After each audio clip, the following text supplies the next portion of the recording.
लोकसभा चुनाव 2024 में 99 सीटों के साथ कांग्रेस पार्टी को थोड़ी सी संजीवनी जरूर मिली थी, लेकिन उसके बाद हरियाणा, दिल्ली और महाराष्ट्र के नतीजों ने एक बार फिर से उसकी कलई खोल कर रख दी। इन सारी चीजों को लेकर के आखिर कांग्रेस कमी कहां कर रही है? गुजरात के अहमदाबाद में कांग्रेस ने एक अधिवेशन रखा है। 2 दिन का एक कार्यक्रम में पहले अधिवेशन होगा, उसके बाद कांग्रेस वर्किंग कमेटी की बैठक होगी, जिसमें सूत्रों के हवाले से खबर कर निकलकर यह सामने आ रही है कि कुछ बड़े फैसले हो सकते हैं। प्रियंका गांधी को कुछ पार्टी में बड़ी जिम्मेदारियां दी जा सकती हैं और खबरें यहां तक भी हैं कि केसी वेणुगोपाल का पत्ता कट सकता है और उनकी जगह प्रियंका गांधी को जनरल सेक्रेटरी कांग्रेस पार्टी का बनाया जा सकता है। कितनी सच्चाई इन खबरों में, और अगर ऐसा हुआ तो फिर क्या कुछ कांग्रेस में बदलेगा, उन्हीं विषयों पर चर्चा करेंगे। चर्चा करने के लिए मेरे साथ मौजूद है हमारे वरिष्ठ सहयोगी पंकज प्रसून। सर, बहुत बहुत स्वागत। प्रियंका गांधी को बड़ी जिम्मेदारी दिलवा रहे सर? उम्मीद है कि इन्हें जिम्मेदारी मिलेगी, लेकिन मैं आपकी बातों से आधी बात से सहमत हूं और आधी से नहीं। कौन सी वाली से सहमत नहीं है सर? केसी वेणुगोपाल का पत्ता कटेगा, इस बात से मैं सहमत नहीं। मतलब उस पद से थोड़ा नीचे आ जाएं? पत्ता कटना मतलब पार्टी से बाहर करना नहीं? नहीं, मैं इनका पावर भी कम होने की बात कर रहा हूं। ऑर्गेनाइजेशनल सेक्रेटरी हैं अभी ये। और कहा जाता है कि कांग्रेस में मल्लिकार्जुन खड़गे और राहुल गांधी के बाद तीसरा अगर सबसे कोई पावरफुल आदमी है तो वो केसी वेणुगोपाल है जी। मैं बहुत सारे कांग्रेसियों को जानता हूं जो कि कभी काम पड़ता है या टिकट लेना हो या ये है तो वो कहते हैं कि केसी वेणुगोपाल से मिले, या फिर मेरे केसी वेणुगोपाल से बहुत अच्छे ताल्लुकात हैं, इस तरह है। तो इसका मतलब कि वो आदमी पावरफुल है। राहुल गांधी और मल्लिकार्जुन खड़गे सेकंड में मैं मानूंगा, क्योंकि वो राष्ट्रीय अध्यक्ष है। लेकिन केसी वेणुगोपाल जो काम करा सकता है वो शायद खड़गे नहीं करा सकते। ऐसी कांग्रेस जनरल चीज तो होता है ना सर? नहीं, तो सोनिया गांधी के समय जो स्थान अहमद पटेल के पास हासिल था, राहुल गांधी के एरा में वो स्थान केसी वेणुगोपाल को हासिल है। और बहुत खूबसूरती से जब संजय निरुपम ने कांग्रेस पार्टी छोड़ी थी तो उन्होंने इस बात को बड़ी खूबसूरती से समझाया था। मुझे लगता है कि आपको संजय निरुपम का वो बयान सुनाना चाहिए और उसके बाद मैं कहानी और बता दूंगा कि क्या होने वाला है अधिवेशन में और प्रियंका गांधी को क्या कुछ दिया जा सकता है। एक बार मुझे लगता है संजय निरुपम को सुनवाइएगा जरा। अब पूछेंगे 5 पावर सेंटर कौन कौन से हैं, और 5 के अपने कॉकस है, 5 की अपनी लॉबी है, और 5 की जो लॉबी है वो आपस में टकराती रहती है, एक दूसरे को मारने में लगी रहती है। और उसमें बहुत सारे लोग, हमारे जैसे लोग जो किसी भी लॉबी का कोई बाहरी हिस्सा नहीं है, वो अक्सर तकलीफ में रहते हैं। और मैं अकेला नहीं, ऐसे लाखों लोग हैं कांग्रेस पार्टी से जुड़े। तो जो 5 पावर सेंटर है उसमें सबसे पहले तो परम आदरणीय सोनिया गांधी जी का एक पावर सेंटर है, उनके आसपास के लोग हैं। दूसरे आदरणीय राहुल गांधी जी का भी एक अपना पावर सेंटर है, उनके आसपास भी एक कोठरी है जो अपनी दुकान चलाता रहता है। फिर बहन जी की भी एक अपनी कोठरी है, वो अपने ढंग से एक्सर्ट करती रहती हैं, अपना पावर एक्सर्ट करती रहती हैं। अध्यक्ष महोदय हैं, उनका भी एक पावर सेंटर बन गया है। उनके आसपास जो लोग हैं वहां तो ऐसे ऐसे लोग हैं जिनके पास कोई राजनीतिक अनुभव नहीं, कोई राजनीतिक आधार नहीं, अचानक उनके साथ जुड़ के वो हाईकमान बन गए और इस तरह की बातें करते, इस तरह की भाषा का इस्तेमाल करते जो मैं आपके सामने यहां प्रस्तुत नहीं कर सकता। और आखिरी एक जो पावर सेंटर है जनरल सेक्रेटरी ऑर्गेनाइजेशन का, वेणुगोपाल जी का, वो भी एक पावर सेंटर बना हुआ है भाई।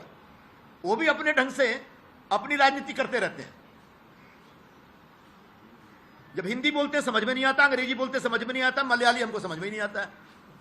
एक ऐसा आदमी पिछले इतने वर्षों से बैठा हुआ है और संगठन लगातार गर्त में जा रहा है, संगठन लगातार बुरे खराब दौर में, खराब हाल में। तो एक कांग्रेस पार्टी में जो ये टकराव चल रहा है लॉबियों का, उसकी वजह से कांग्रेस के बाकी राज्यों में बैठे जो लीडरशिप है, जो मेरिटोरियस लोग हैं, जो योग्य लोग हैं, उन लोगों का कष्ट बढ़ता चला जा रहा है। और मैं पिछले 4-5 वर्षों में इसको बड़ी गंभीरता से मैंने महसूस किया है, लेकिन मैं धीरज रख रहा था। आखिरकार धीरज टूट गया, बांध टूटा धीरज का, और उसके बाद जो सामने आया वो सब आपके समक्ष है। तो ये जो वैचारिक स्तर पर जो एक द्वंद्व चल रहा है पार्टी में, उसकी वजह से बड़े पैमाने पर कार्यकर्ताओं के अंदर एक निराशा और नाराजगी बनी हुई है। और अगर यूं ही चलता रहा तो आगे जाकर धीरे धीरे बहुत कुछ खत्म हो जाएगा, बिगड़ जाएगा, मुझे ऐसा लग रहा है। तो संजय निरुपम का साफ साफ कह रहा था कि 5 लॉबी कांग्रेस के अंदर है। और पांचों लॉबी आपस में टकराते रहते हैं। एक सोनिया गांधी का लॉबी है जो कि पुराने नेताओं के लॉबी थी, जिसे आजकल G23 कहते हैं लोग, ये वो लॉबी थी। दूसरी लॉबी राष्ट्रीय अध्यक्ष होने के नाते मल्लिकार्जुन खड़गे की, तीसरी लॉबी राहुल गांधी की, चौथी लॉबी प्रियंका गांधी की और पांचवी लॉबी केसी वेणुगोपाल की थी। ये वो समझाना चाह रहे थे। अब अगर आपकी कही गई बातें सही है कि प्रियंका का प्रोफाइल बढ़ सकता है, मुझे लगता है कि केसी वेणुगोपाल भी ये नहीं चाहते और राहुल गांधी भी नहीं चाहते। देखिए, एक पब्लिक पोस्टरिंग पार्टी तो चाहती है ना सर। नहीं, कौन सी पार्टी? कितने चुनाव जीते राहुल गांधी? तो प्रियंका गांधी 22-25 साल से राजनीति में है, आज तक उनको चुनाव तक नहीं लड़ने दिया गया था। पहली बार वायनाड में चुनाव लड़ने दिया गया है। आप सोचे ना कि 25 साल तक प्रियंका गांधी को क्यों नहीं चुनाव लड़ने दिया गया? सर फिलहाल मौजूदा वक्त में मुझे नहीं पता कितना सही है कितना नहीं, लेकिन राहुल गांधी और सोनिया गांधी भी चाहते हैं कि प्रियंका गांधी संगठन में आए। नहीं, संगठन में आए ये तो बहुत पहले से चाहते हैं। उत्तर प्रदेश का प्रभारी बनाया था ना, जहां सबसे मुश्किल बात थी। और फिर स्ट्राइक रेट कांग्रेस ही बताते हैं कि राहुल गांधी का स्ट्राइक रेट इतना अच्छा था, प्रियंका गांधी का इतना खराब था। और आज मैं बताता हूं कि चलिए प्रियंका गांधी सांसद तो बन गई है, कितने ऐसे डिबेट्स हैं जो प्रियंका गांधी ने शुरू किए हैं कांग्रेस की ओर से, आप बताइए। ये गौरव गोगोई शुरू कर देते हैं, राहुल गांधी शुरू करते हैं, कोई भी दूसरा नेता शुरू करता है, प्रियंका गांधी से क्यों नहीं डिबेट शुरू करवाते? कितनी बार बोलने का मौका दिया है प्रियंका गांधी को? ये जो आंख रहते अंधा बनने की कोशिश करे कि मैं तो बहुत न्यूट्रल हूं, मैं कुछ नहीं देखूंगा, उसके लिए अलग बात है। लेकिन जो आदमी ऑब्जर्व कर रहा है वो तो देखेगा ना।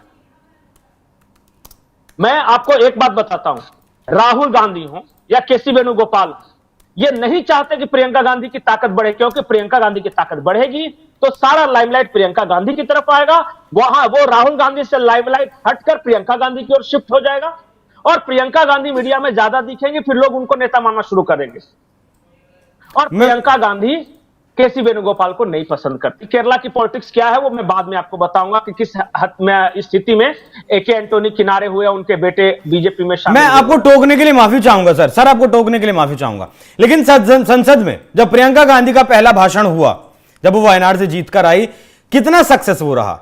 मेरा सवाल यह भी है कि अगर केसी वेणुगोपाल के समकक्ष प्रियंका गांधी आती हैं तो क्या कामयाब हो पाएंगी? क्योंकि वो पकड़ तो नहीं नजर आती ना उनमें भी। नहीं, केसी वेणुगोपाल की पकड़ मैं बताता हूं। केसी वेणुगोपाल ऑर्गेनाइजेशनल सेक्रेटरी है, संगठन का काम देख रहे हैं, और वो जब से संगठन का काम देख रहे हैं कांग्रेस का संगठन रसातल में जा रहा है। जयपुर में महाधिवेशन हुआ था कांग्रेस का, उसमें यह तय किया गया था कि एक कार्यकाल फिक्स किया जाएगा और उस कार्यकाल से जब खत्म होने के बाद उस नेता को वहां नहीं रखा गया। जाके पता कीजिए कि केसी वेणुगोपाल का कार्यकाल कब का खत्म हो गया है और न जाने अनगिनत कितने एक्सटेंशन पे ये जी रहे हैं। ये नहीं हटाए जा रहे, क्यों? क्योंकि ये ताकतवर है और राहुल गांधी के भरोसेमंद है। आज केसी वेणुगोपाल क्या है? केसी वेणुगोपाल का उत्तर भारत में कौन जानता है?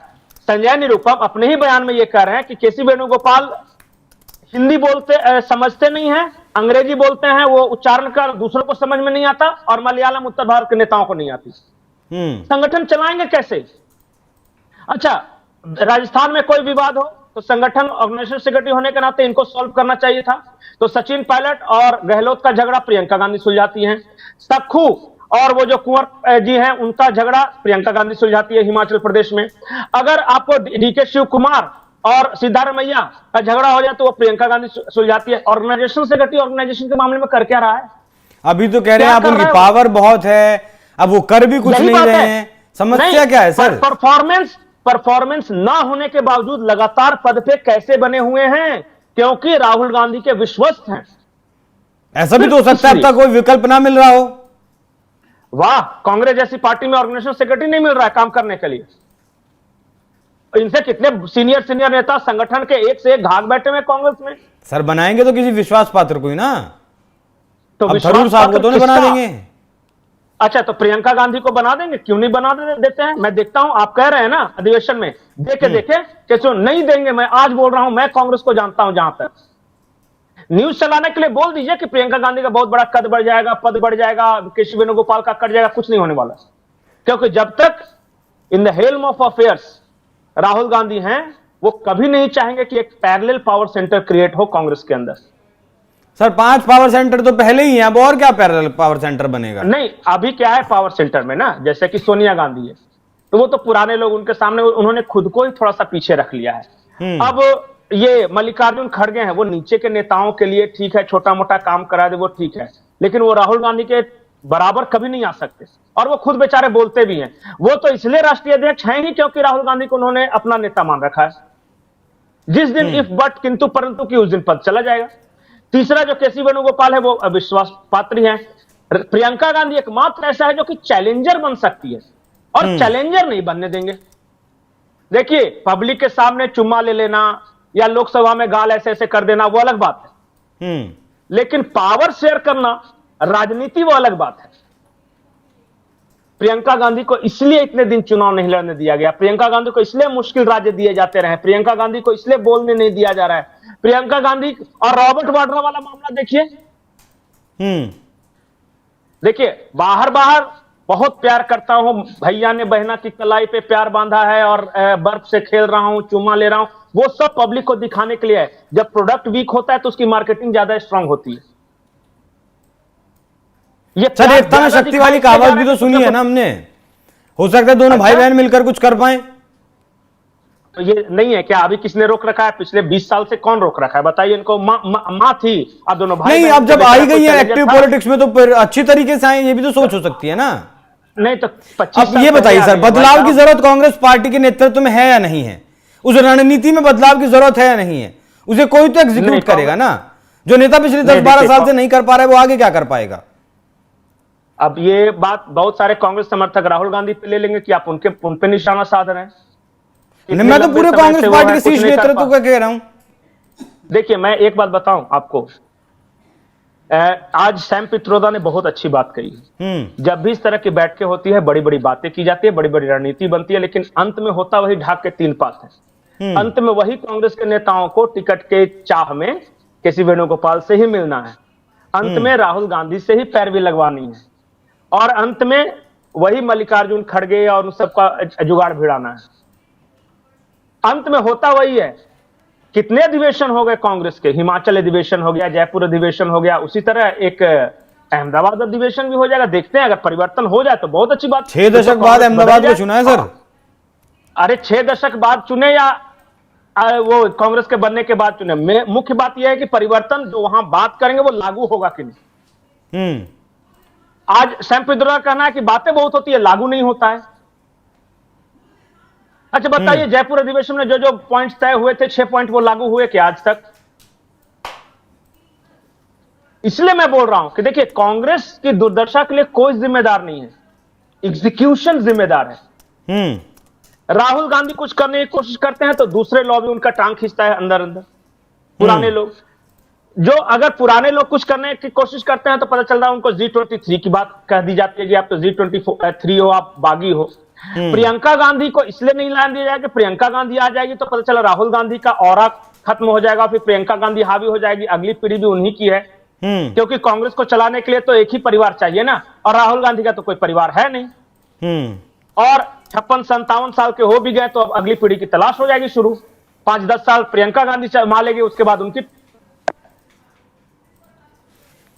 ठीक है, तो फिलहाल देखना दिलचस्प होगा कि अधिवेशन में कांग्रेस पार्टी के क्या कुछ होता है, क्या वाकई में प्रियंका गांधी को बड़ी जिम्मेदारी दी जाती है या नहीं दी जाती है। जी जब मैं ये कह रहा हूं कि कांग्रेस के अंदर एक चीज और है कि कांग्रेस को जब भी चलेगा तो कोई गांधी परिवार का ही चलाएगा। नहीं, गांधी परिवार के बिना कांग्रेस पार्टी का अस्तित्व भी नहीं है ना सर। अस्तित्व ही नहीं है। तो सोचिए जरा कि राहुल गांधी 56, 57, 58 साल के हो गए होंगे ऑन एन एवरेज, मुझे एग्जैक्ट नहीं पता। तो अब क्यों ना ऐसा प्लान बन जाए कि पहले प्रियंका गांधी आए, 5-10 साल वो संभाले, तब तक 70 पार कर जाएगा राहुल, और फिर प्रियंका गांधी के बाद फिर उनकी अगली पीढ़ी तैयार हो जाएगी, तो आखिर गांधी परिवार ये कंटिन्यू हो रह जाएगा। राहुल गांधी के हाथ में दिया गया तो फिर फ्यूचर क्या? राहुल गांधी के बाद हु? और ये तो ट्राइड एंड टेस्टेड है। जो आदमी 20-25 साल से नहीं सफलता दिला सका, अगले 10 साल में क्या दिला देगा, इस बात की गारंटी कौन लेगा? बिल्कुल कोई नहीं ले पाएगा, कांग्रेस में तो नहीं ले पाएगा कोई। और होनहार बिरवान के होठ चिकने पात, पूत के पाव पालने में नजर आ जाते हैं। ये तो पालने में भी आ गए, चलने भी लगे, बड़े भी हो गए। 25 साल से कांग्रेस देख रहे हैं कांग्रेस का परफॉर्मेंस ढां है नीचे। ठीक है, तो देते रहिए, अनंत काल तक मौका देने में कोई बुराई नहीं है, लेकिन सफलता की फिर उपेक्षा ना करें। ठीक है सर। चिंगारी तो जरूर है कांग्रेस के अधिवेशन में जो अहमदाबाद में होने वाला कि प्रियंका गांधी को ये कोई बड़ी जिम्मेदारी दी जा सकती है। अब देखिए, राजनीति में धुआं वहीं से उठता है जहां चिंगारी होती है। अब खबर कितनी सही है कितनी गलत है, क्या पद दिया जाएगा क्या नहीं दिया जाएगा, वो 2 दिन के बाद आप सबको जानकारी मिल जाएगी। जी, आखिरी बात है बोरा, हालांकि अगर प्रियंका गांधी को जिम्मेदारी दें तो ये कांग्रेस के लिए अच्छा होगा। मैं प्रियंका गांधी को जिम्मेदारी देने के पक्ष में हूं, लेकिन देंगे नहीं, क्योंकि मैं इंटरनल पावर जो स्ट्रगल है वो जान रहा हूं। इंटरनल पावर स्ट्रगल जो है वो जान रहे हैं। अब देखना यह भी दिलचस्प होगा कि पावर सेंटर जो 5 हैं कांग्रेस पार्टी में, अगर प्रियंका गांधी को पद कोई मिलता है तो उनकी पावर ऑटोमेटिकली और ज्यादा बढ़ जाएगी, परिवार में भी और पार्टी में भी। और पंकज जी का कहना है कि राहुल गांधी वैसा नहीं चाहते, लेकिन क्या ऐसा भी हो सकता है कि दोनों भाई बहन मिलकर सत्ता की चाबी को हासिल करने की कोशिश में फिलहाल लगे हों। पंकज जी, बहुत बहुत धन्यवाद आपका। दर्शकों, आपको चर्चा कैसी लगी और आपकी क्या राय है? क्या प्रियंका गांधी को कोई बड़ी जिम्मेदारी पार्टी में मिलनी चाहिए? अपनी राय हमें कमेंट कर जरूर बताइएगा। नमस्कार।